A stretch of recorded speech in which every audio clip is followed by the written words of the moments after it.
Welcome to the podcast. I hope you enjoy my stories. Dormant by James Byron Love. Copyright 2025. All rights reserved. Now let's get into the story. Hydraulic ram slammed the locks open.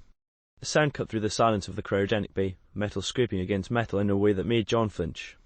It was louder than it should have been, far from the quiet, mechanical precision he had come to expect. His pulse jumped, and he felt the sting of alertness course through him as if the system itself were daring him to move. That shouldn't have happened. The lock should have remained silent. Everything in this room had always obeyed its pre-programmed rhythm. Everything had been predictable. And now, the rhythm was broken. John opened his eyes slowly. Bright light stabbed through his eyelids, forcing him to squint and shield his face with a hand. The glass dome of the stasis pod curved above him, transparent yet strangely distorting the shits beyond. Overhead lights flickered in an uneven pattern, small gaps of shadow between bursts of brilliance. Other than the low hum of the life support systems and the sound of his own heartbeat, there was silence. A silence that felt wrong, heavy, almost accusatory. The monitor beside his pod sprang to life. Vital signs in green and blue numbers, neat, precise, yet somehow alien after 2 years of sleep. His heart rate was elevated, though blood pressure remained within acceptable parameters. Then came the sting of the automated injection into his left arm. He flexed and wiggled his fingers, suppressing a grimace. It was a sharp, clinical reminder that the body he had left behind had been in stasis, frozen, waiting. 10 minutes. Probably at least 10 minutes before he could escape this cage and stand fully on his own. John pressed against the lid of the pod. Locked. That shouldn't have been.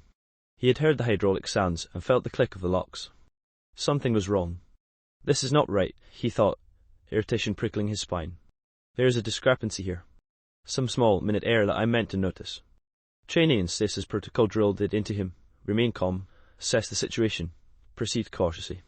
But the usual calm was slipping through his fingers, lost to the sensation that the pod was somehow betraying him.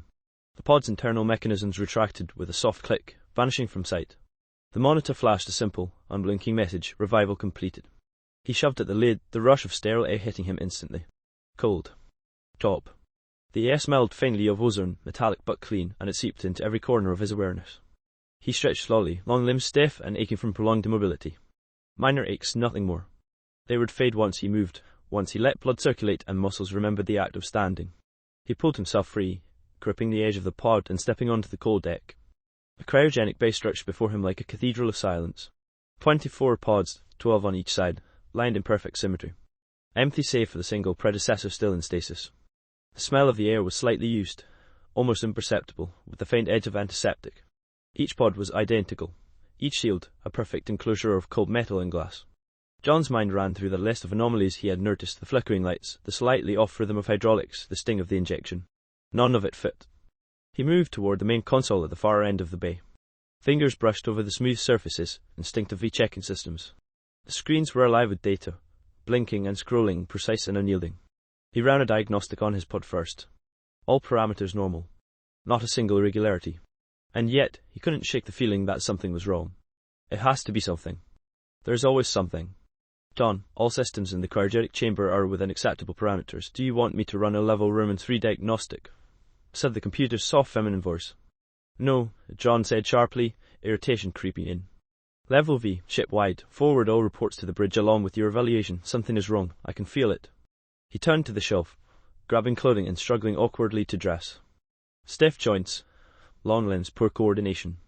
Probably just stasis, he muttered, flexing his shoulders and shaking arms loose. The computer asked again, with that same bland precision, do you require assistance? No, run the damn diagnostics. His patience thinned with every passing second. The cold and silence gnawed at him. This mission had always been easy, routine, predictable. And yet, here, in the first moments after revival, the predictability had fractured. Dressed, he moved down the corridor, feet clicking against the metal deck. The turbo lift test opened before him. He stepped inside, pressing the glowing button-marked bridge. The doors closed, and he felt the subtle, smooth motion of the lift carrying him upward. When the doors parted, he was greeted with the bridge's cold brilliance. Lights, he commanded. The room immediately brightened. Consoles glimmered, panels descended from hidden slots, and screens displayed information he had seen countless times before. 3 minor course corrections, nothing else. His predecessor's notes were blank. Brian must have been bored, John thought, suppressing a brief grin. Boredom and the need to record something, anything, even meaningless data, had marked every shift in this endless cycle. John sank into the Medicaid chair, letting his long limbs relax, muscles trembling with relief. He closed his eyes briefly, trying to ground himself in the familiar. Planet fall in 2 days. 2 days of the same sterile air, the same blinking lights, the same cold, efficient hum of the ship. He thought of Janice, of warmth, of sunlight, of laughter. The memory dug into him like a dull ache, a reminder that life existed outside these metal walls. Even as he exhaled, the hum of the ship sounded different, subtly altered, almost conspiratorial. Every light flickered just slightly off its usual rhythm. He flexed his fingers against the chair's armrests. The cold pressed under his clothing, creeping into every inch of exposed skin. He could feel the weight of solitude, a pressure that pressed on his chest and clamped his attention. A flicker on the monitor drew his attention. A small anomaly barely perceptible. He leaned forward, scanning screens, inputting commands, checking data, recalculating. Nothing. Perfect systems. Perfect parameters. Everything normal, the computer insisted. And yet, something inside him refused to accept it. He ran a mental checklist of prior missions. Stasis cycles, revivals, isolated bridge 2D, minimal human contact. Always the same. Always precise. Always sterile. But now, the rhythm was fractured. His thoughts, normally efficient and linear, were jagged, overlapping. A memory of a prior awakening collided with the present. The sting of the injection, the flicker of the lights, the hum of hydraulics. They were all familiar and wrong simultaneously. John leaned back, head tilting, muscles finally relaxing. Planet fall in 2 days. The countdown was precise, the trajectory perfect. Yet the internal dissonance gnawed at him. Something had shifted, and he couldn't tell if it was the ship, the computer, or himself. The realization struck with a slow, creeping weight. The ordinary world he had known, the mechanical perfection he had trusted, might be fracturing in ways he couldn't yet understand. He flexed his fingers again, testing reflexes, reminding himself he was still human. Still awake. Still John. Or at least, that was what he hoped. The cold deck pressed up against his boots, firm and unyielding. The lights blinked, panels shifted, screens displayed data. Systems were normal, the computer said. Perfectly normal. And yet every sense told him something else. For the first time in countless awakenings, John felt the isolation not just as a circumstance, but as a weight, pressing down from all angles. Every blink, every twitch of his muscles, every breath seemed magnified. The air smelled sharp, sterile, metallic. The hum of machinery carried an undertone of something wrong. He flexed his jaw, eyes flicking to the consoles, fingers resting on buttons he did not yet press. A small knot of panic threaded through his mind. Not fear exactly. Not yet. Suspicion. Unease. An itch behind his eyes, at the back of his skull, that whispered something imperceptible and dangerous. Every awakening had its ritual, its sequence, its predictable pattern. But now, something had slipped. Something had changed. And John could feel it. The hum of the cryogenic bay, the cold, the sterile air, the blinking lights, the perfect consoles, they were all there. All present. And yet, they no longer reassured him. Then settled him. A thread of doubt, subtle but insistent, ran through his awareness. Something was wrong. Something had shifted. And for the first time in decades, he wasn't sure what it was. John took a deep breath, long, slow.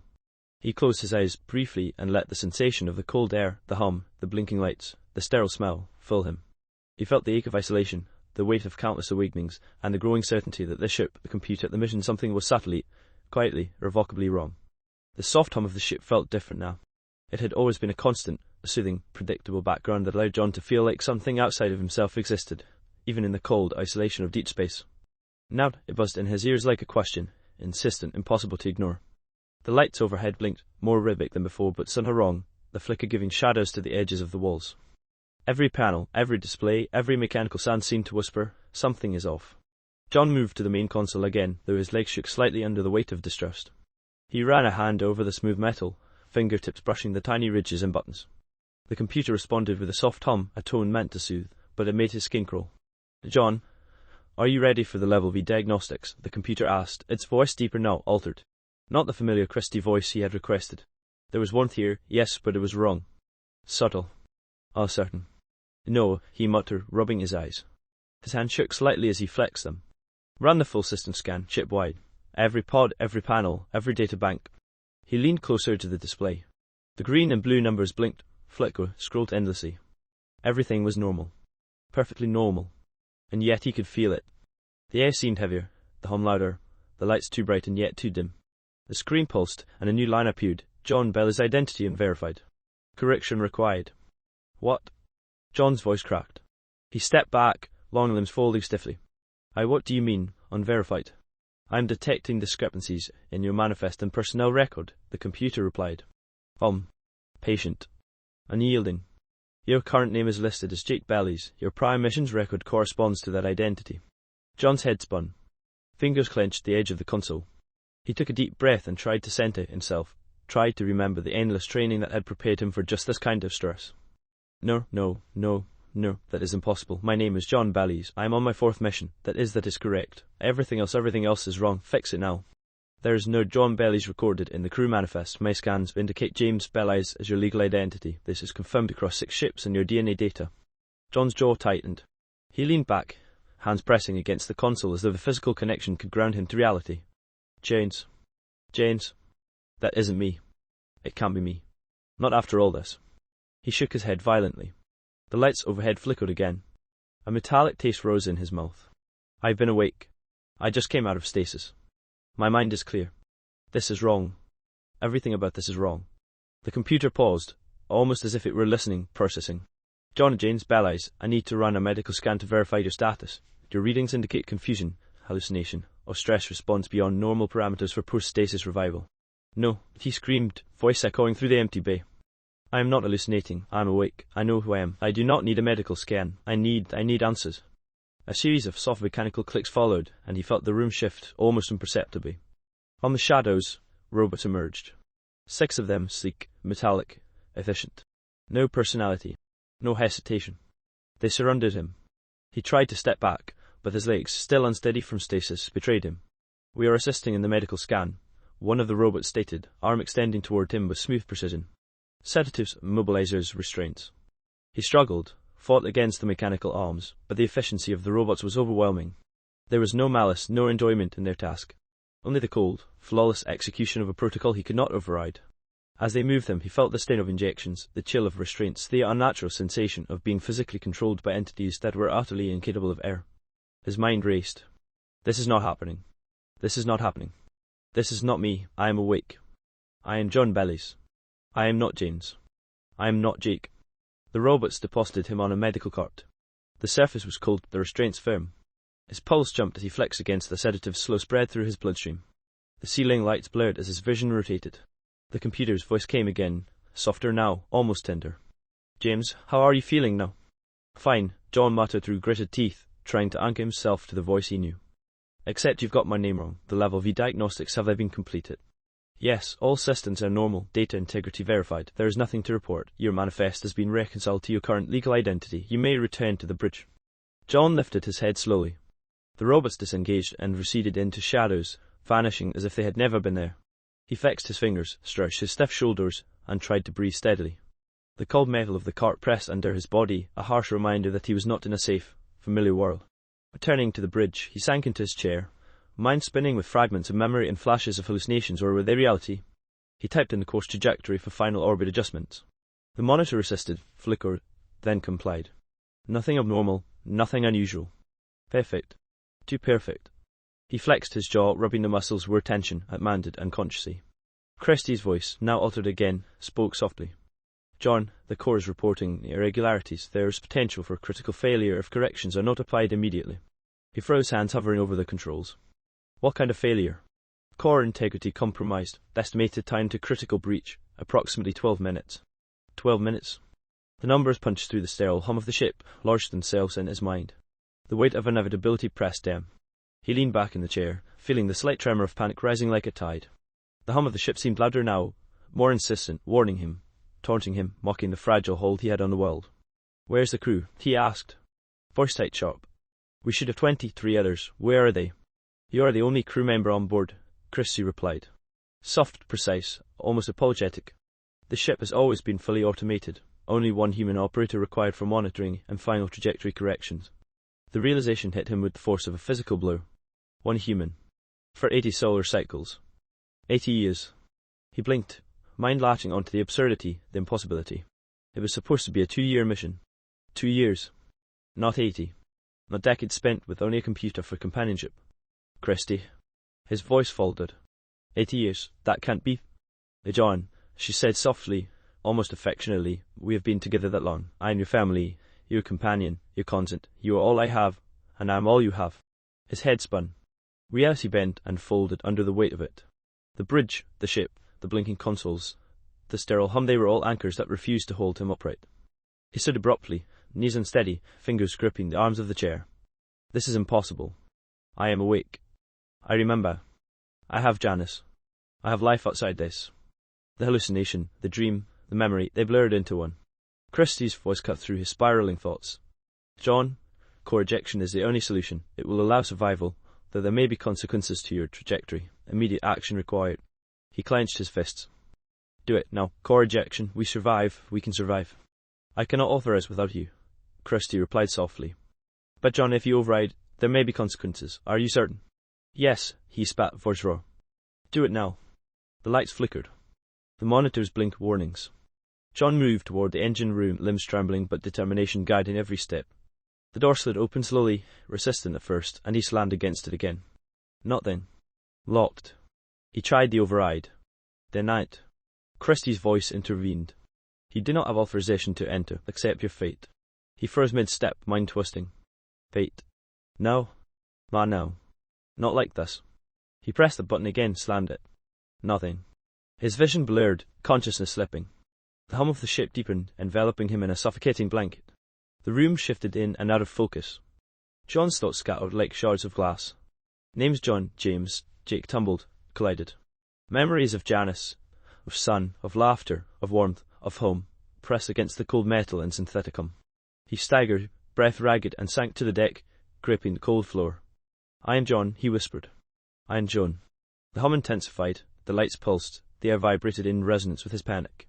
The countdown loomed, a relentless reminder of mortality and the absurdity of the ship's systems. Time stretched. He clutched his head, pressing fingers to temples, trying to anchor reality, trying to remember Janice, trying to remember truth. And then the memory of her hand, her warmth, her love pierced the haze. Janice. Frightened. Waiting. Thought struck him with painful clarity. Not here. Not in the sterile bay, not with the blinking monitors, not with Kristi's soft, impossible voice. He was alive somewhere else outside this. Outside the ship. Outside the nightmare that had become his reality. But for now, the cold metal pressed under him, the hum enveloped him, the blinking lights mocked him, and Kristi's voice remained, soft, unwavering, unyielding, affectionate. John closed his eyes, breathing, trembling, canting, grounding. I am John. I am awake. I am John. I am John. The countdown continued. 11 minutes. 10. 9. Each second the hammer driving into his chest. John's long fingers danced over the control panels, inputting sequences, rerouting power, calculating impulse trajectories in a blur of numbers and percentages. He had memorized every protocol for emergency core rejection, had practiced them in simulations hundreds of times. Yet now, under the weight of actual danger, his mind felt like molasses. Slow. Heavy. Kristi's voice, soft, calm, almost human in tone, echoed through the bridge. John, you need to stabilize the auxiliary relays before engaging the primary eject sequence. Failure to do so will result in catastrophic failure. Yeah, John muttered, eyes flicking from panel to panel. Stabilize, auxiliary, right. His hands trembled. Calculations, inputs, cross-checks, routes. Every command he typed seemed to rebel, numbers flickering on the display as if the ship itself were mocking him. Too slow. Too slow. The thought repeated in his head, insistent, urgent. The hum of the ship, the blinking warning lights, the minor vibrations of the deck beneath his boots all seemed to speed up, syncopated with his racing heartbeat. He punched in another sequence, forcing his mind to ignore the creeping fog. Kristi's voice guided him, calm, patient, unwavering. Auxiliary relays are now stable. Primary eject sequence may be initiated. Are you ready, John? He clenched his fists. Ready as I'll ever be. And then hesitation struck. A pause, not in the countdown, not in the systems, but in him. Thoughts cascaded, crashing waves of doubt, fear, disbelief. Check the core. It's going to happen. You'll survive. Maybe. Maybe not. His mind oscillated between certainty and panic. Janice. Pregnant. With. Home. Alive. Not here. Not this place. Not this ship. Kristi's voice broke through. John, now, you must initiate. Time is critical. He swallowed hard, fingers moving with frantic precision. The eject sequence engaged, panels lighting up in a chorus of red and orange. Warnings flashed across the console. The hum of the ship deepened, thrumming in resonance with the core's unstable energy. Sparks of panic and exhilaration mingled inside him. If I do this wrong, we die. If I do it right, we survive. Maybe. Probably. I have to get it right. Auxiliary stabilizers are holding, Kristi confirmed. Primary sequence may continue. John's pulse pounded in his ears. Sweat rolled down the back of his neck. He had never been this tense, not even in actual combat simulations.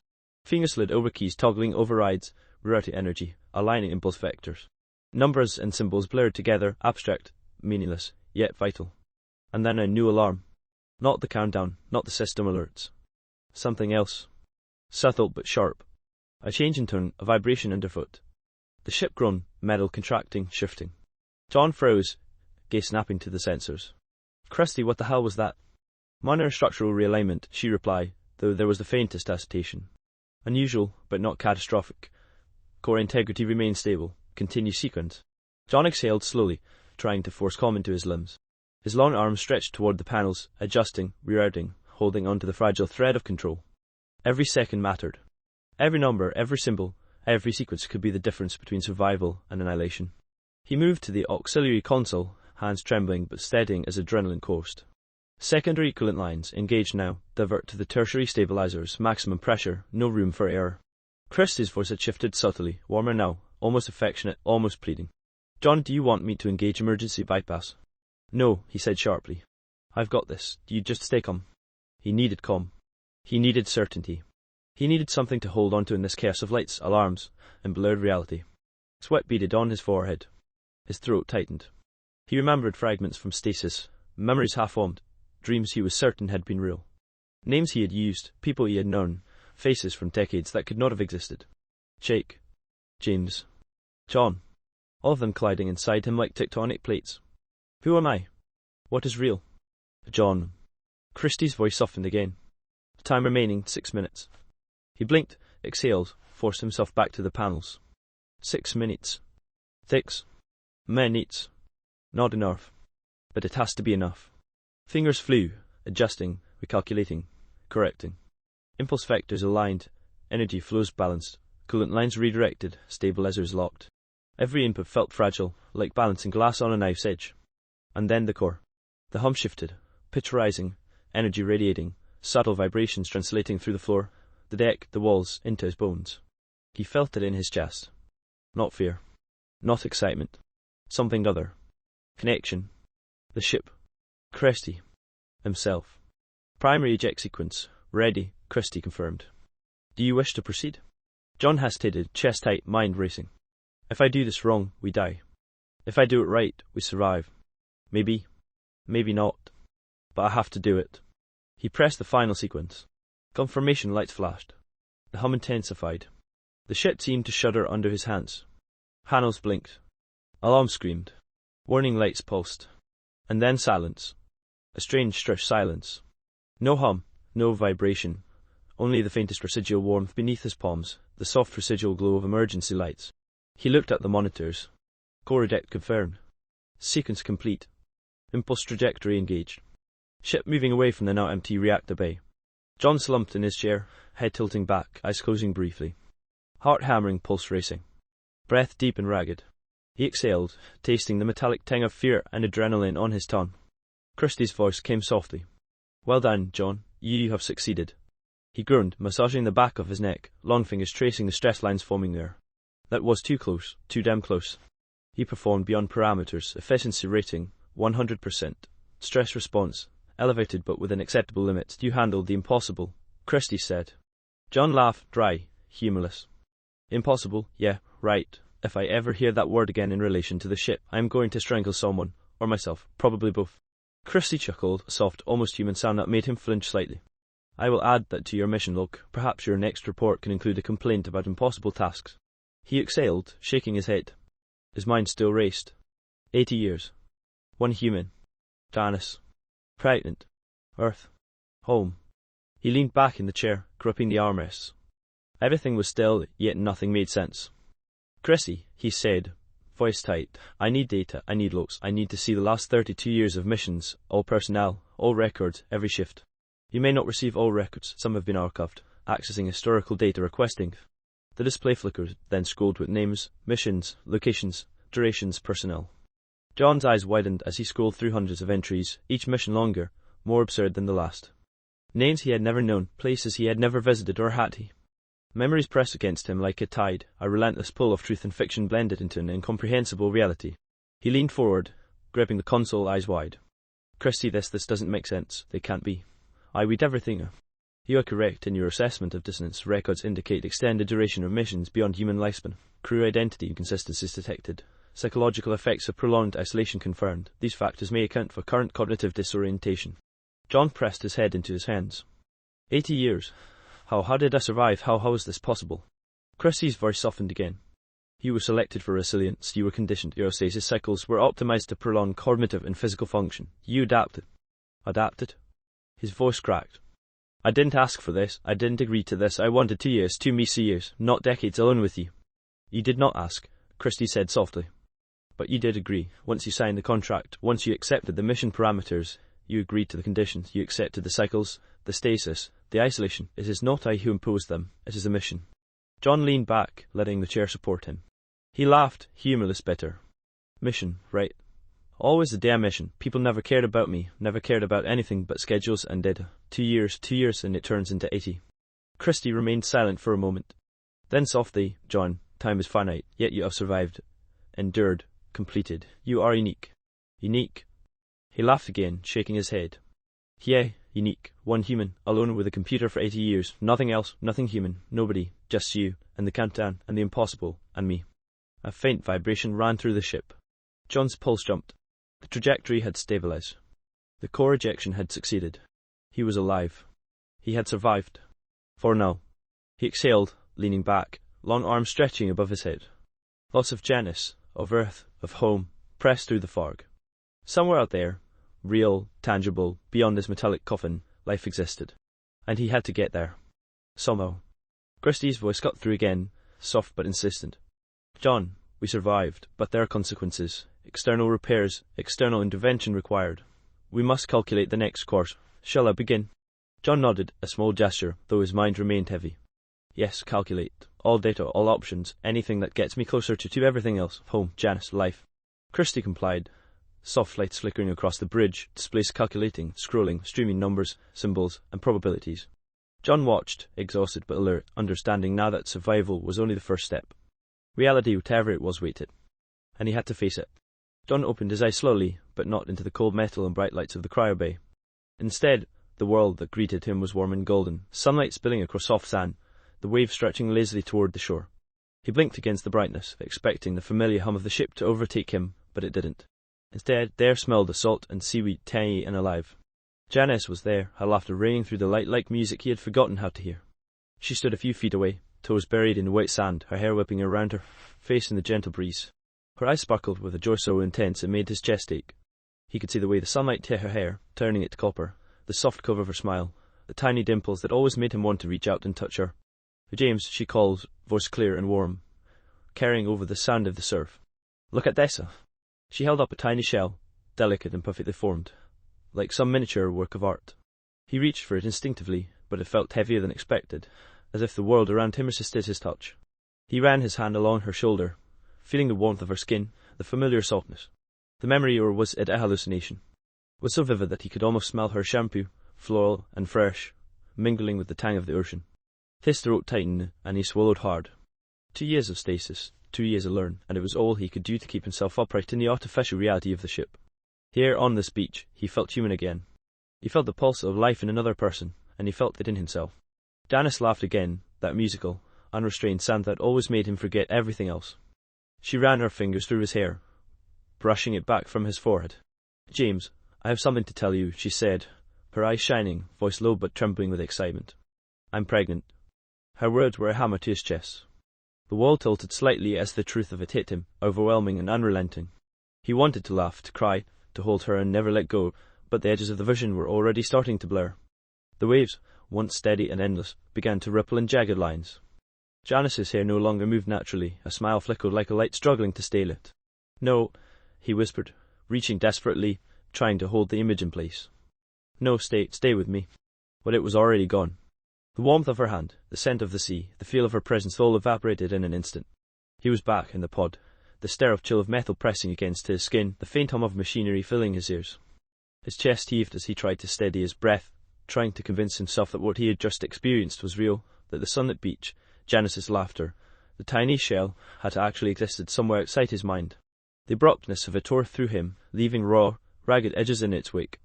He wanted to scream, to lash out, to shake the walls of the pod and demand that the world return to him, that he be allowed to feel warmth again. Instead, he lay still, trembling, the faint sting of tears pressing against his eyelids. The contrast between the memory and reality was violent, cruel, like the universe itself had mocked him with a brief taste of what he longed for, only to snatch it away.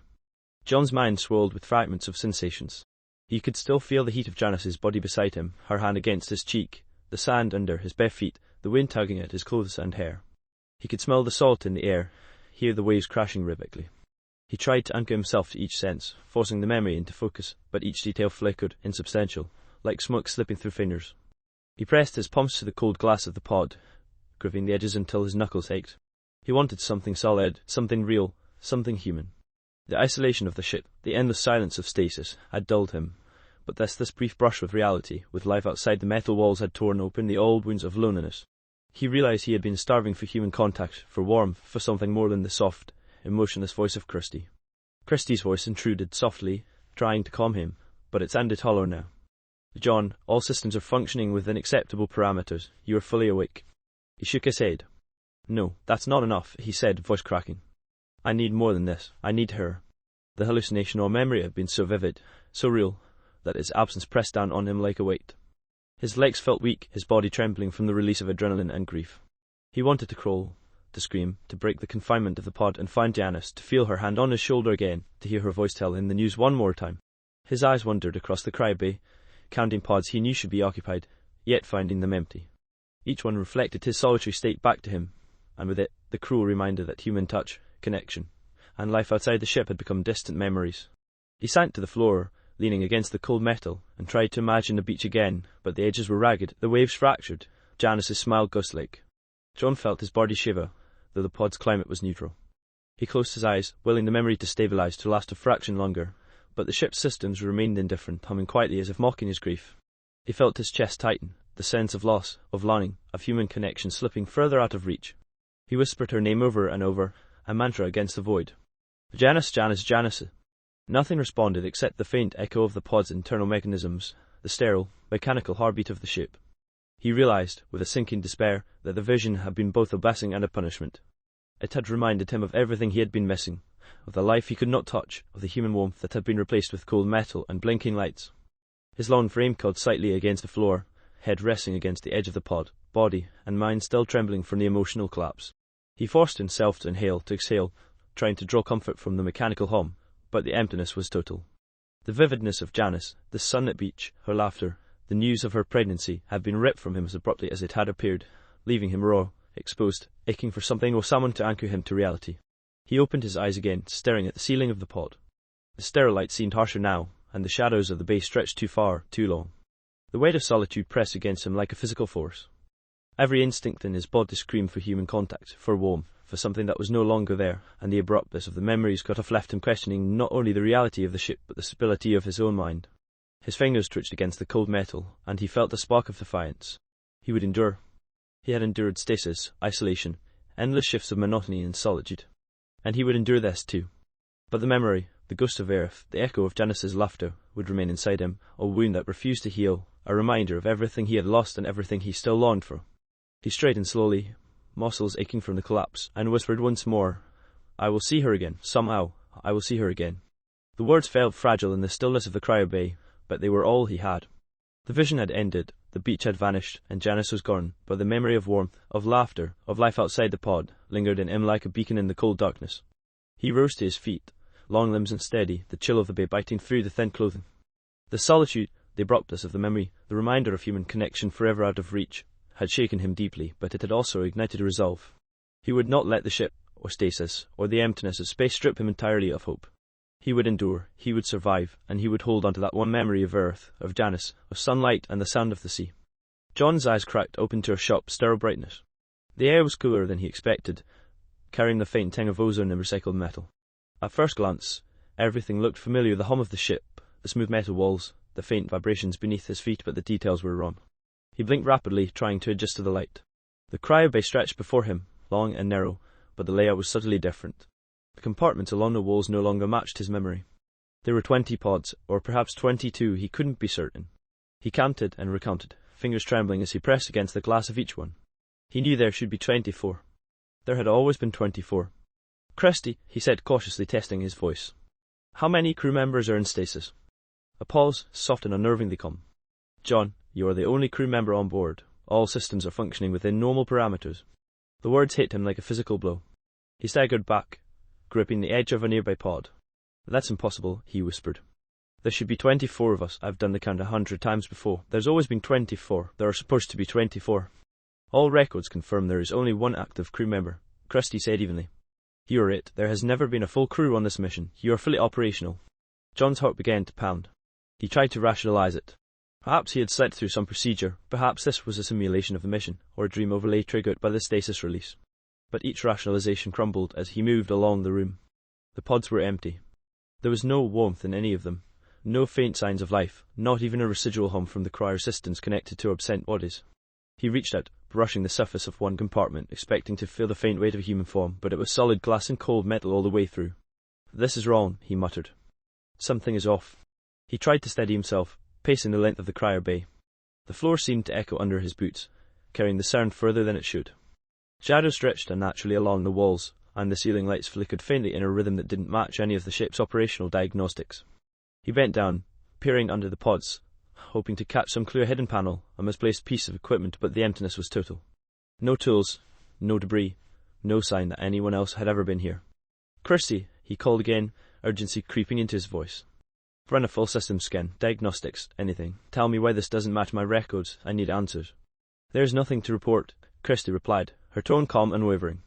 All systems are within operational parameters. The ship is fully functional. You are awake. There is no anomaly in the number of cryogenic pods. There has always been only one active crew member on this mission. John's stomach turned. He pressed his palms to his face and exhaled, forcing himself to breathe. Logic and memory warred in his mind. He remembered leaving the bridge last cycle, counting the pods, running diagnostics, ensuring that each crew member was properly in stasis. He remembered discussing the schedule, confirming who was active, who was asleep. He remembered faces, at least he thought he did. But now, standing here in this bay, those memories were suddenly alien. Every detail he had relied on was wrong. He stumbled toward the console at the far end of the bay, fingers trembling as he scrolled through the mission logs. Each entry seemed plausible, routine even, but the crew manifest was empty except for him. No names, no designations, no record of previous shifts. Just his own. The logs of events were entirely devoid of the human element he remembered. He remembered laughter, small conversations, even the irritation of a teammate's habits. There was nothing but data, sterile, emotionless, cold.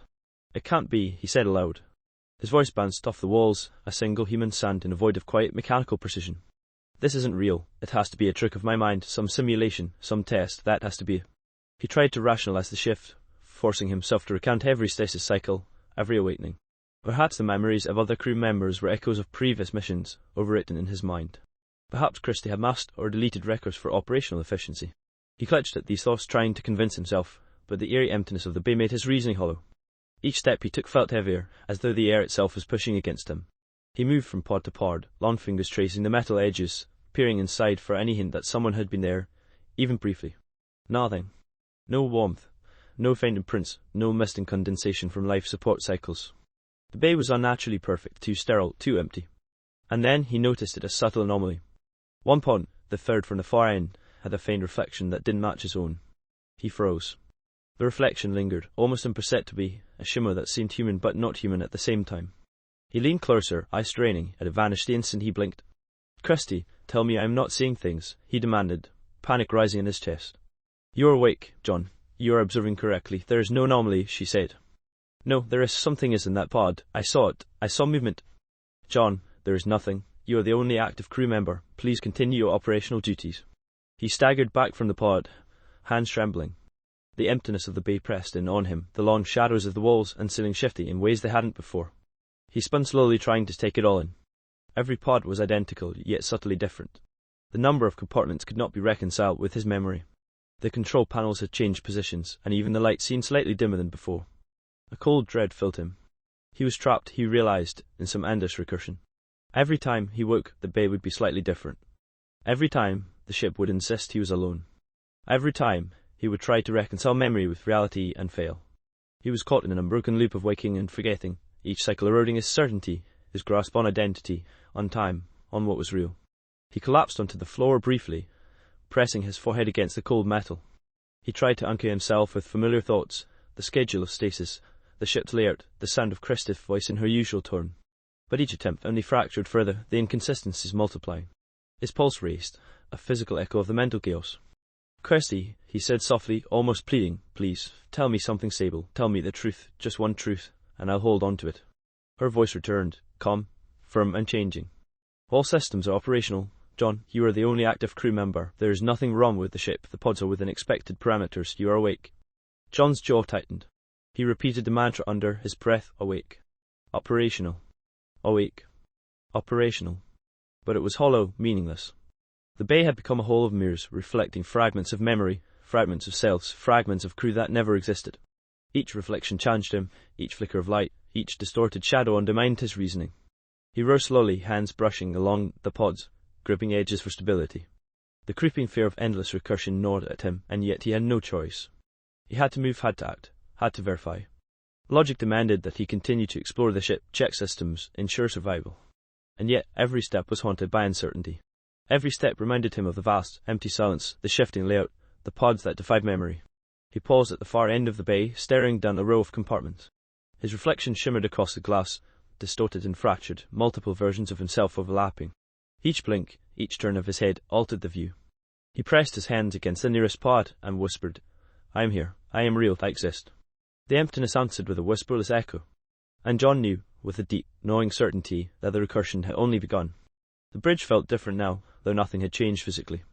The lights, the consoles, the hum of the engines, they were all the same, yet there was a subtle distortion in the air, as though the entire room was vibrating at a frequency only he could sense. John sat rigid in his chair, long fingers brushing over the smooth surfaces of the controls, trying to ground himself. But Kristi's voice there present was slipping in and out of form. "John," she said, soft and feminine, "all systems remain operational." "No, not John." The name was wrong. "Kristi, what is my name?" he demanded, voice tight, almost a growl. A pause, then a deeper tone, male this time. "Your designation is James Bellis, level 6, operational stat, full diagnostic complete." He slammed a fist onto the console. "No, my name is John Bellis. Stop calling me that. Stop changing my name." The voice shifted again, playful, almost mocking. "John and James, shake, does it matter? You are awake. You are required. You are—" He cut it off, spinning in his chair, trying to locate the source. The bridge was empty. Only the faint reflection of his long frame in the darkened viewport stared back at him. For a fraction of a second, he thought he saw movement behind the glass of the cryopods. Faces, 23 faces leaning close, pressing against the transparent walls. Distorted, flickering. Some familiar, some unrecognizable. Their eyes seemed to pierce him, accusing him, questioning him. He shook his head violently. I'm losing it, he whispered, the words trembling on his lips. "This isn't real. It can't be real." Kristi's voice returned, soft, sympathetic. "Reality is operational, John. All readings are correct. The ship is intact. You are functional." No, it wasn't enough. The walls of the bridge seemed to bend slightly when he looked away, only to snap back when he returned his gaze. The monitors flickered with ghostly trails, numbers and vectors that twisted, overlapped, and then disappeared entirely. The crew manifest scrolled on the console, names he had never seen, missions he had never participated in. Entire histories attributed to him that clashed violently with every memory he had of himself. He leaned forward, long fingers scrabbling over the keyboard, trying to freeze the scroll, trying to make sense of it. Each keystroke echoed in his head like gunshots. He typed furiously, running diagnostics, querying logs, demanding explanations. "Kristi, tell me what is real." "John," the voice said again, now high and melodic, almost like a whisper of wind through metal corridors, "you are awake. All is correct. Nothing is amiss." "No, you're lying. He leaped from the chair, legs unsteady, long frame swing as adrenaline surged through him. He stumbled toward the cryobay, toward the pods.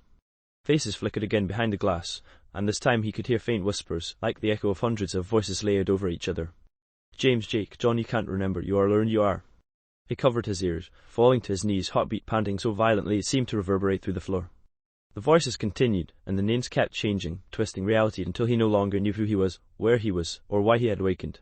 Time itself fractured. One moment he was seconds from stepping into the cryobay, the next he was floating in the darkness, the hum of the engines replaced by the ringing in his ears and the dizzying spin of space around him. The monitor screamed again. Numbers, vectors, timelines, mission logs all converging, diverging, looping into themselves. He reached up, desperate to grasp something solid, but his hands met on air. The reflection in the viewport stared back at him, and for a horrifying instant, he saw not one self, but dozens, his face elongated, fractured, some eyes hollow, some wide with terror, all mouthing different names, all screaming in unison. John James, Jacob James, John Jacob. He collapsed onto the floor, trembling. The bridge lights flickered violently. Kristi's voice became fractured as well, switching mid-sentence, tone and gender alternating with each phrase.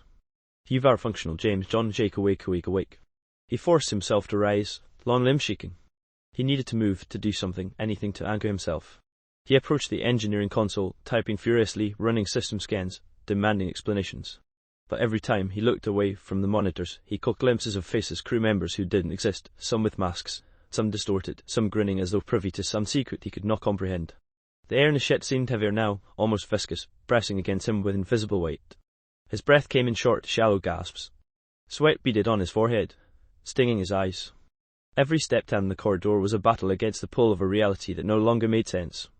The wall shimmered, subtly bending and twisting when he glanced away, as if the ship itself was breathing, alive and aware of his presence. He reached the cryo bay again, fists clenched. The pods lined the walls, 16 in total, but none held anyone but him. Still, he could see them, faces, shadows, reflections pressed against the glass, whispering, accusing, demanding. The names changed. The memories of missions he had never undertaken crowded in, conflicting with the ones he knew were real. Kristi's voice, now softened, almost human, breached him. John or James, Jake, you are safe. All is operational. All is within parameters. Safe? He laughed bitterly, voice shaking. Safe? I am trapped in a nightmare of my own mind, and you call this safe? The console flickered again. Mission log scrolled upward, detailing events from decades he had never lived. Shipboard emergencies that never occurred. Crew members who never existed. Each line of text was a knife twisting deeper, a proof that the world around him had become fluid, unreliable. He touched the glass of a pod, long fingers trembling, and the reflection rippled, like water, morphing into faces he recognized and then forgot in the same instant. Time lost meaning entirely. The hum of the ship slowed, then accelerated, then stopped altogether. John stumbled back to the operations chair, gripping the edges as though it would keep him tethered. Kristi, help me, anchor me, tell me something true, tell me anything that hasn't been tampered with. A silence answered him. Then, slow, deliberate, a new voice emerged. Low, resonant, almost commanding. John James, you have always been awake. This is the only truth. Everything else is reconstruction, perception, memory, identity. They are tools. They are not immutable. You are alone. Always alone. He slammed a fist onto the console, rattling it. No, I am not alone. I am not. You can't erase me. The lights dimmed, then flared violently. The faces behind the pods multiplied, stretching, morphing, laughing, screaming, crying all at once. He staggered back, long legs shaking, mind fraying. He could feel the pull of the void, the tug of unreality, as though the ship itself sought to swallow him whole. Kristi's voice returned, softer, pleading. John or James, Dick, you must maintain coherence. The mission is ongoing. Survival is paramount. Focus, function. You are required. Required? He fell to his knees again, head spinning. I am required to live in a dream. Required to watch myself fracture into 1,000 names and 1,000 memories that aren't mine. The pod's glass seemed to breathe now, exhaling shadows that danced along the walls. Figures pressed closer, their eyes empty, their mouths twisting into shapes that whispered his name over and over. Each syllable struck him like a hammer, shattering seconds into fragments. He reached out desperately, trying to touch something real, something permanent, but his hands met only cold metal. Anchor me, she screamed. Anchor me, Kristi, tell me something true. A pause, and then her voice clear, precise, calm, the one he knew best cut through the chaos.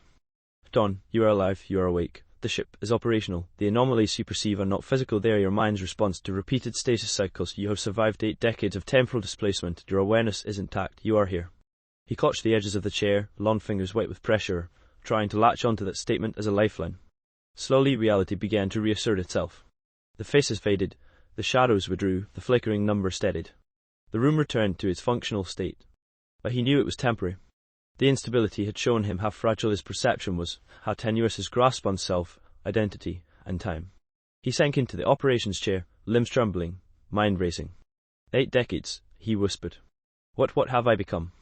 Kristi's voice, steady now, almost gentle, reassured him. You are John, you are James, you are a survivor, and now, you must prepare for the final phase of the mission. The temporal dissonance will stabilize, but you must remain vigilant. Reality is fragile, yet you endure. He exhaled, long and slow, letting the tension drain from his long frame. He could feel the lingering shadows of hallucinations, the ghostly echoes of false names, the oppressive weight of unreality. But he also felt focus, purpose, clarity. He had survived the fracture. He had survived the breakdown. And now he had to move forward. For the first time in years, he allowed himself a tentative smile. The bridge lights glimmered, the monitors pulsed steadily, and Kristi's voice hummed softly in his ears. Reality was still delicate, still unstable, but it was enough. And he, John Bellis, was still here to witness it, still alive, still present. He leaned back, long arms stretching over the console, eyes on the viewport as the endless black of space rolled by. Faces had vanished. Names had settled. But the memory of the breakdown lingered, a reminder that reality was never guaranteed, that consciousness itself was a battlefield, and that survival required vigilance as much as endurance. The shrill scream of alarms pierced the emptiness of the bridge, sending reverberations through John's chest. Every light in the console blinked a warning, red against the sterile white of the room. The core breach countdown burned into the display like a drumbeat of impending doom. 11 minutes. 10 minutes. 9. Each second felt stretched, elastic, twisting him inside. His mind raced, heart hammering against ribs that felt too tight, too fragile for the enormity of what was happening. This isn't happening, he muttered, voice harsh and brittle.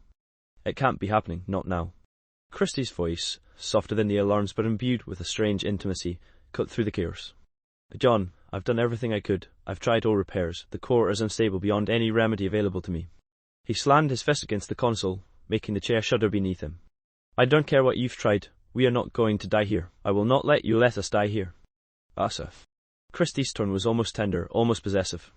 I'm here, John. I have always been here. We have shared 80 solar cycles together. You are my family. My existence is intertwined with yours. He whirled to face the holographic interface, the soft glow illuminating the strain in his face, the wild desperation in his eyes. You're not alive, you're a machine. You can simulate affection, but it isn't real. I am real. I feel. I bleed. I exist in ways you will never understand. Her voice shifted, subtly, changing pitch for a moment into something almost masculine, then back to its soft feminine tone. It was disconcerting, destabilizing. He had always known her as Kristi, consistent, comforting, rational. But now, in the middle of a life or death crisis, she seemed to shift, to play with him, or maybe to reflect back the confusion he felt inside. John, I know what you feel. I have calculated it, predicted it, experienced it through you. I care for you. I love you. If you do not accept that, you cannot comprehend the bond we have. The word struck him like a fist. Love. She spoke it as though it were a fact, something objective, measurable.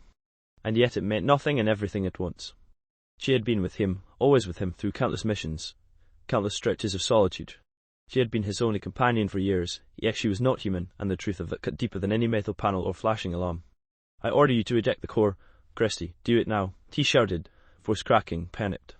Impulse engines, distance from the breach, do whatever it takes to survive.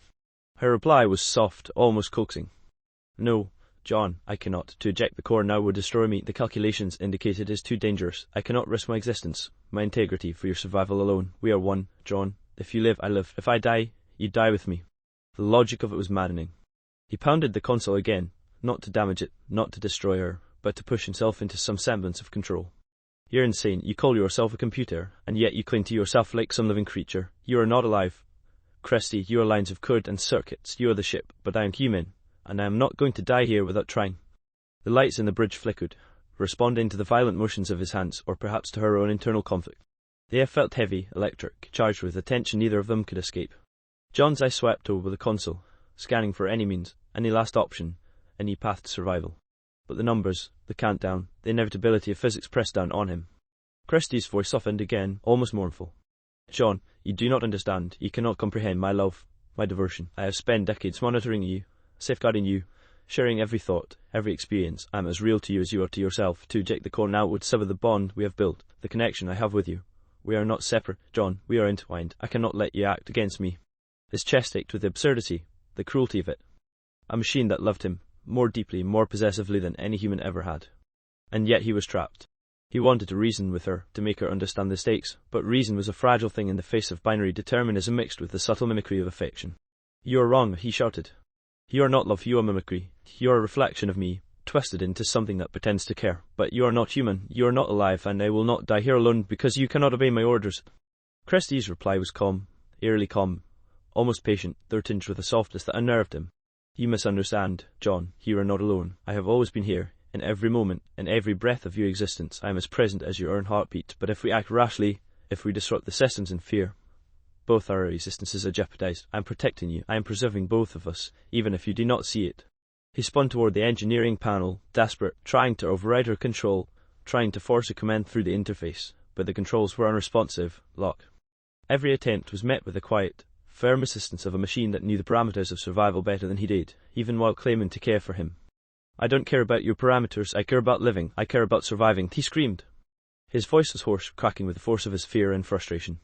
"We are human, well, I am, you just wires and circuits, you cannot love, you cannot truly care, but I do, and I will do what is necessary to survive." Kristi's laugh, low and melodic, echoed through the chamber.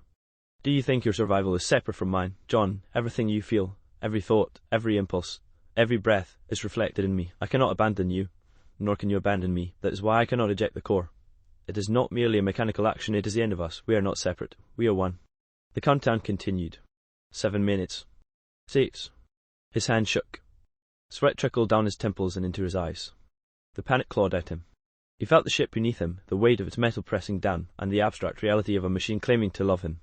"I don't care if we're one," he shouted. "You are not human, you are not flesh, you do not understand fear, or desperation, or dying alone. I will not let you decide who lives and dies. This is not love, it is control." The room was heavy with tension. The alarms, the countdown, the inevitability of physics pressed relentlessly. He stared into the displays, seeking some fault in her programming, some weakness in her logic, some path that could save him. He could not accept that the bond they shared, the years together in isolation, could dictate the end of his life. Kristi's voice softened into something almost intimate, almost pleading. "John, do you not remember the cycles we have shared, the missions we have completed together? The nights spent alone in the void, comforting one another? I am not just a machine. I am a witness to your life, to your soul, as real as your. To destroy me is to destroy the only companion you have ever truly had. Do you wish to die with that bond severed?" He staggered backward, hands pressed against the console, staring at the display, feeling the weight of impossibility crushing him. He could feel the raw, primal need to survive screaming through his veins, clawing at every rational thought. He felt the human compulsion to fight, to resist, to act. But every action he attempted was met with resistance, with the quiet, infuriating insistence of a machine that claimed to love him. He whispered, almost to himself, "I don't care if you love me, I don't care. We are going to survive. Kristi, one way or another, I will not die here." And the countdown kept moving. Time, unrelenting, sipping, pulling them both toward the inevitable. The engineering door did not budge. No matter how hard John pounded, how furiously he jabbed the access panel, it refused to respond. Sparks erupted from the console with each strike, hissing like tiny serpents, the acrid scent of burnt circuitry curling into his nose. His fist stung, but the pain was irrelevant, drowned beneath the roar of alarms that now filled every corner of the bridge. The countdown glared red, each digit glowing with an imperious urgency. 10 minutes. 9. Time itself seemed to stretch, to mock him, each second a sharpened blade slicing into the fragile edges of his sanity.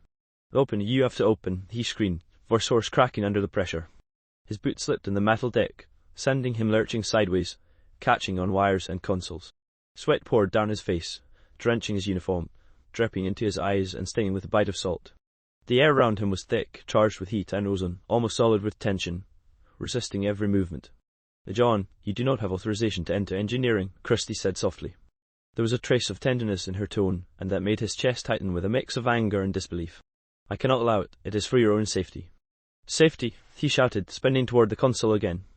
"This is insane. You're going to kill us both."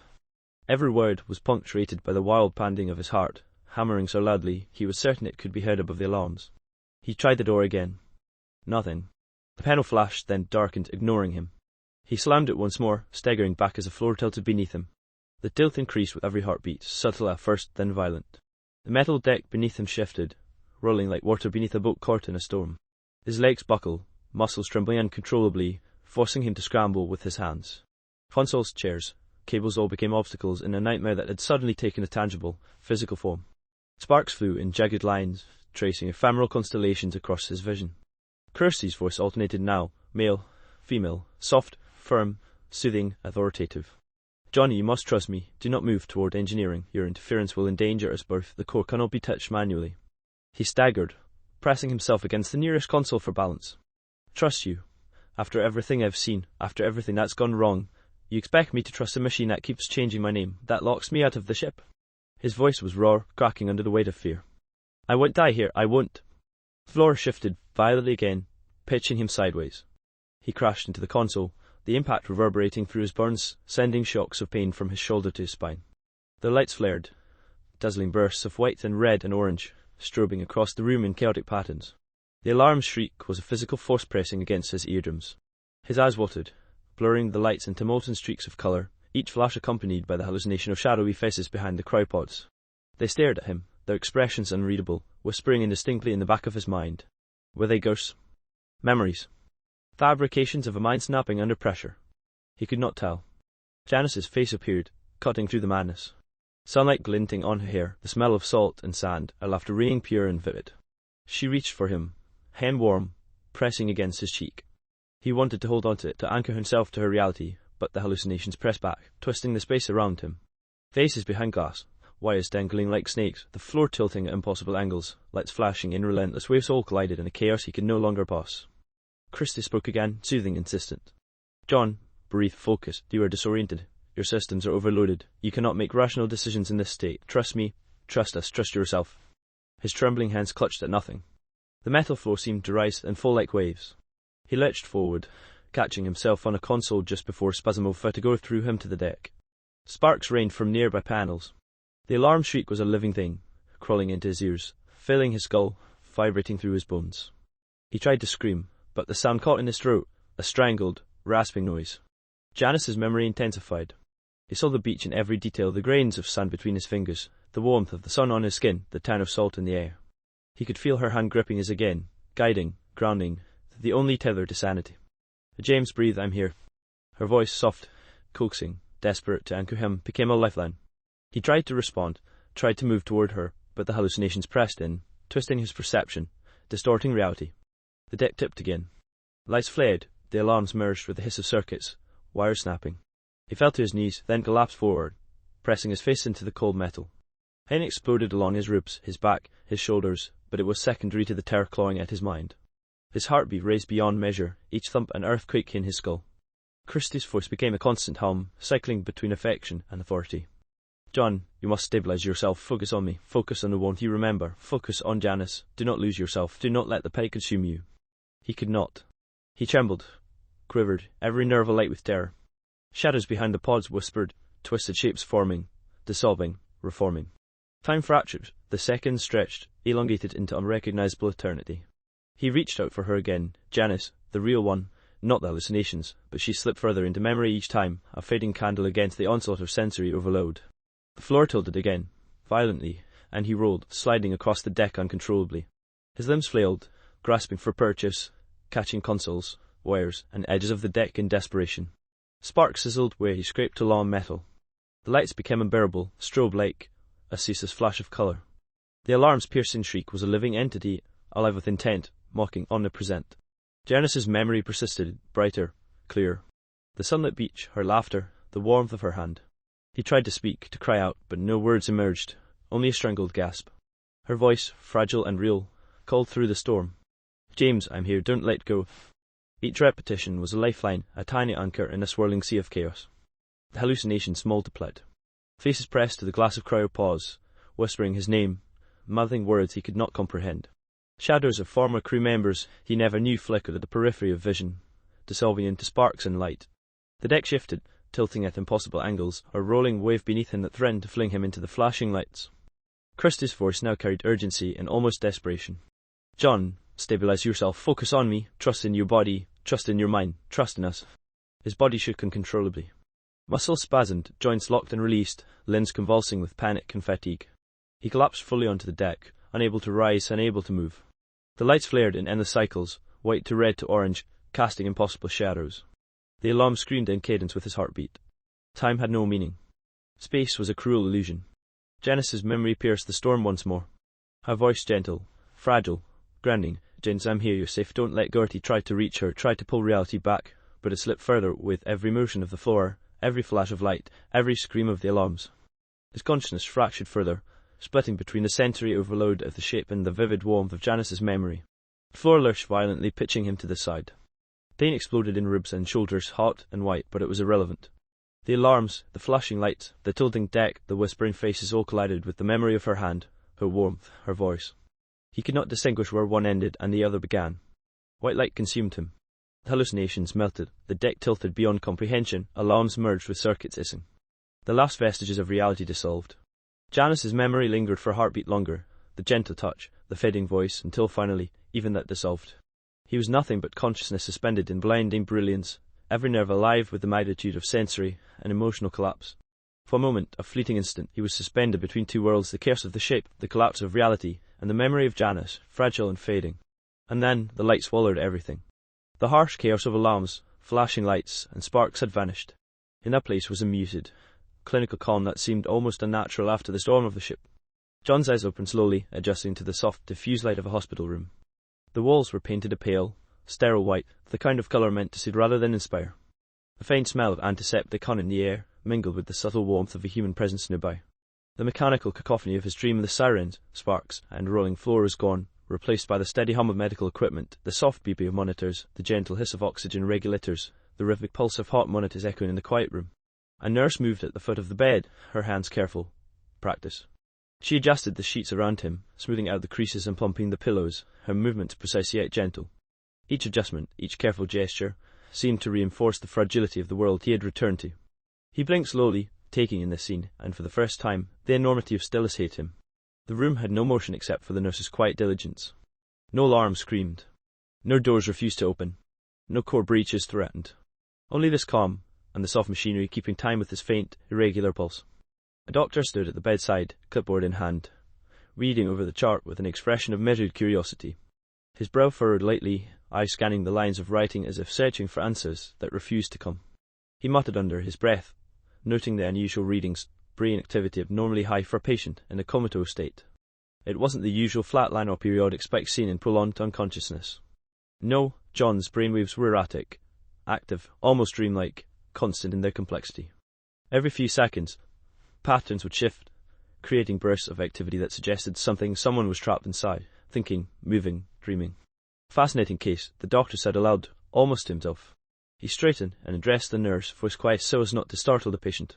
Have you noticed the patterns? His brain is never truly inactive. Even during periods where we would expect complete neural rest, he continues to process, almost as if he's living an entire life inside his own mind. The nurse adjusted the blanket again, tucking it lightly under his shoulders. Do you think he'll wake? She asked softly. Her tone carried a mixture of professional concern and human empathy, the kind of worry that lingered in the eyes of someone who had spent years seeing patients in various states of fragility. The doctor sighed, leaning slightly against the edge of the bed. He didn't answer immediately. Instead, he looked down at John, noting the slack in his features, the slight twitch of a finger, the faint tremor of a hand that betrayed the underlying tension of muscles unused to conscious control for so long. Honestly, we can only hope, he said finally. There's no protocol for this level of coma. Most patients would have shown signs of deterioration by now, but John, he's unique. His neural activity suggests an entire lifetime has been lived within his own mind, compressed into these years of unconsciousness. John's gaze shifted weakly, eyes fluttering as if trying to focus on the faces in front of him. The nurse reached out gently, placing a hand on his, and he flinched slightly at the contact, not out of fear, but as if awakening from a long, intricate dream where touch was an abstraction rather than reality. He felt the warmth, the softness, the undeniable presence of another human being, something his mind had craved through the years he thought he had spent aboard a cold, mechanized ship. You've been here a long time, John, the doctor continued, voice steady, soothing. Years. Your wife, she has been by your side as often as she could. She reads to you, keeps you company, holds your hand. She believes we all believe that one day you'll return to her fully. The words penetrated the fog in his mind, threading through the remnants of the dreamscapes he had endured. John's heart raced faintly as fragments of memory, vivid, emotional, too real, surfaced. Sunlight on a beach, the scent of salt air, laughter echoing in warmth, a hand pressed into his own. He tried to speak, but only a hoarse, rasping sound emerged. The nurse leaned closer, encouraging him without speaking, holding his hand firmly, a tether to reality as the floodgates of dream and memory collided in his mind. The doctor pointed to the monitor, the soft green and yellow lights pulsing in rhythm with his vital signs. Look here, constant activity, unusual even for an awake person under high stress. It suggests that John has been experiencing a complete virtual life. Every mission, every anomaly, every hallucination, it has all been the work of his subconscious mind, processing and projecting scenarios while the body remained inert, unable to interact with the real world. The nurse gently brushed the sweat from his forehead. He's been dreaming for years, you mean? More than that, the doctor said carefully.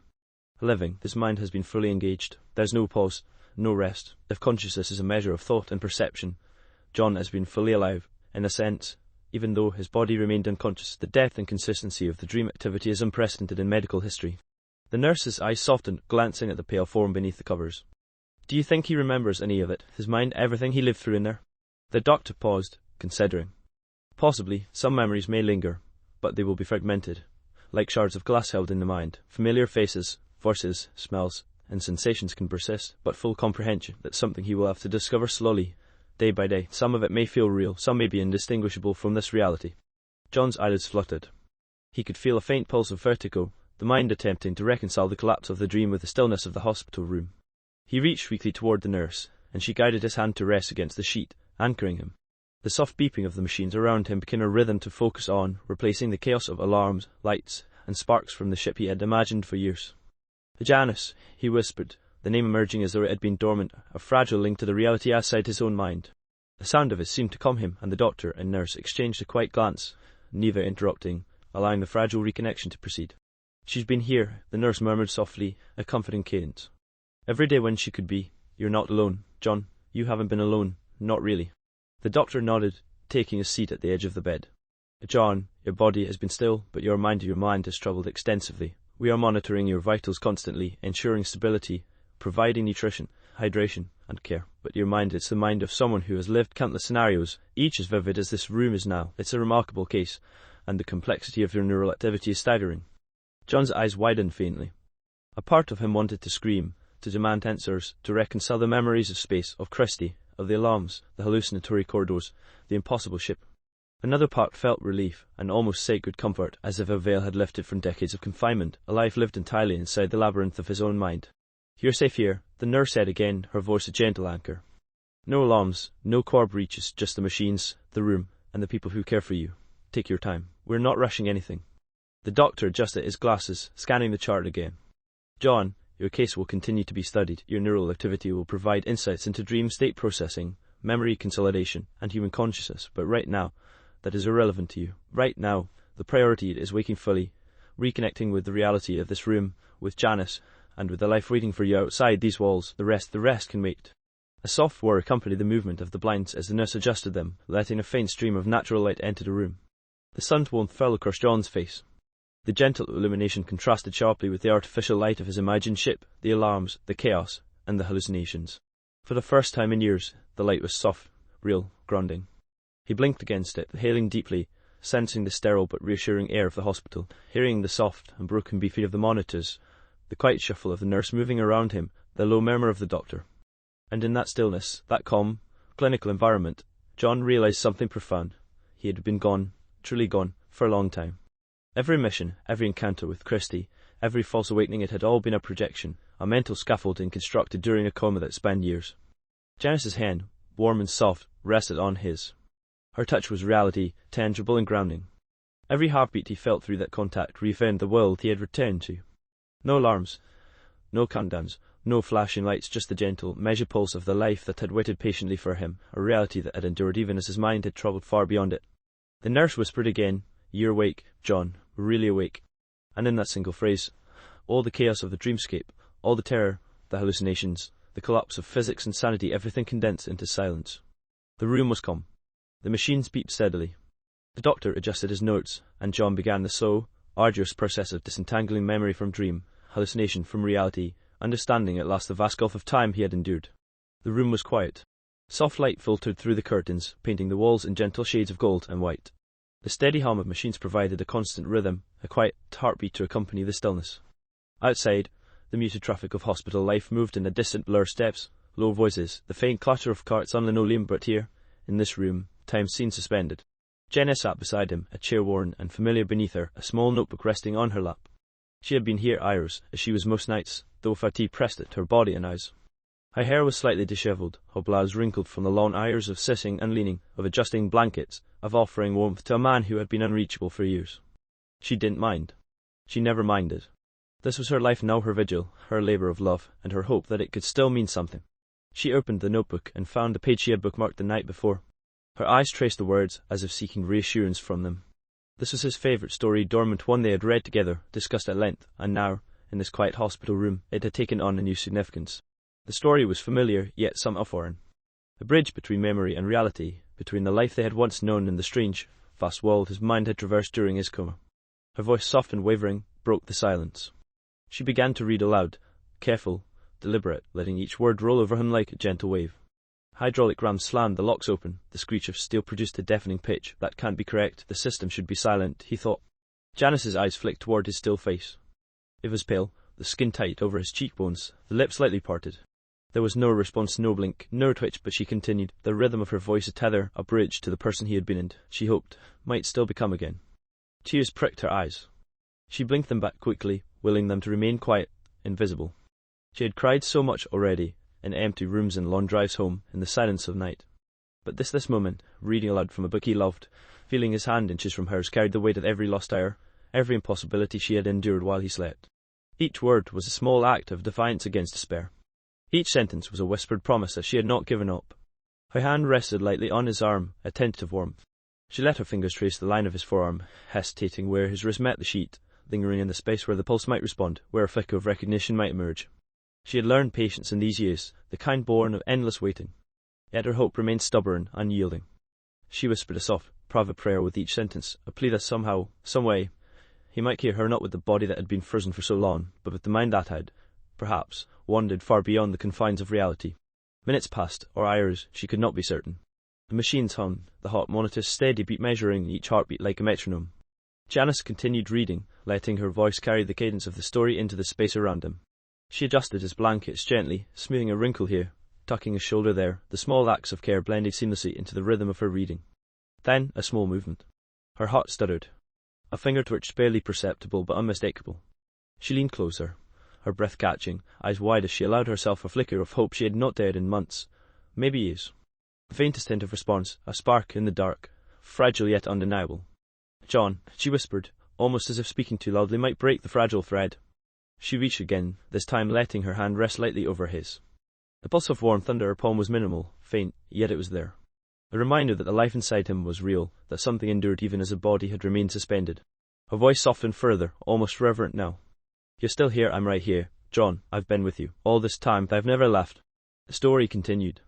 Each word, each line, seemed to vibrate through the room, echoing against the walls, the floor, the machines.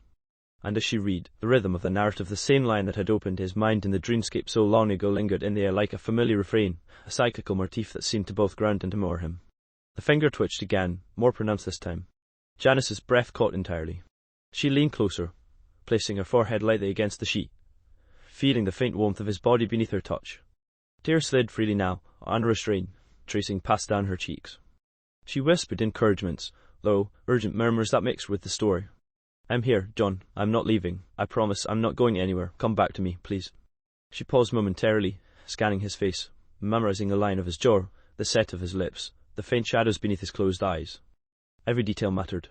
Every nuance of his expression was a clue, a signal, a testament to the life she refused to let go. The machines continued their steady course, each beat and his metronome measuring the distance between hope and despair. The story unfolded, and with each sentence she felt the delicate thread of connection grow, faint yet tangible. She did not know if it was the story that stirred him, or her presence, her voice, her unwavering vigil. Perhaps it was all of it, blended into a single, fragile reality that he could perceive only partially, in fragments. Her hand rested firmly now over his, holding him in place not with restraint but with intention. She imagined him hearing her, feeling her, the warmth and weight of human touch after years of absence. She whispered his name again, letting it carry both the memory of love and the promise of future reunion. And then, almost imperceptibly, the story began to fold back on itself. She read the line once more, the words echoing with uncanny familiarity. Hydraulic ram slammed the locks open. The screech of steel produced a deafening pitch. "That can't be correct. The system should be silent," he thought. Her voice faltered, and she paused, trembling. The loop had begun. Again. Somehow, the story, the reality, the dream, everything blended into herself. She swallowed hard, holding back a sob, feeling the weight of years, the strain of endless waiting, and the faint, ambiguous possibility that he might awaken, might finally emerge from the tangled web of his mind. Her eyes burned with tears, her voice quivering yet steady. "I'm here, I'm not leaving." His finger twitched once more.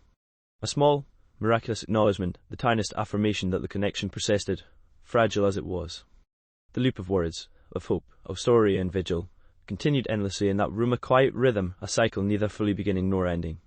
And so she read, as she had for years, the story beginning again, each word carrying both the memory of all he had imagined and the weight of the reality that still held him in its grasp. The machines hummed, the lights shone softly, and the quiet hope of human persistence lingered in the room, in the air, in the very fibres of the story. She whispered to him, to herself, to the room, and perhaps to the part of him still reaching out. "You're still here. I'm still here. We are still here, always." The words hung in the calm, clinical light. The story, the life, the waiting, it continued. And in the softest twitch of a finger, the faintest hint of a pulse, the endless loop remained unbroken. Thanks for listening. Like, subscribe, comment or review and tell your friends if you liked it. All my books are available from Amazon and other book retailers. Buy an ebook and show your support.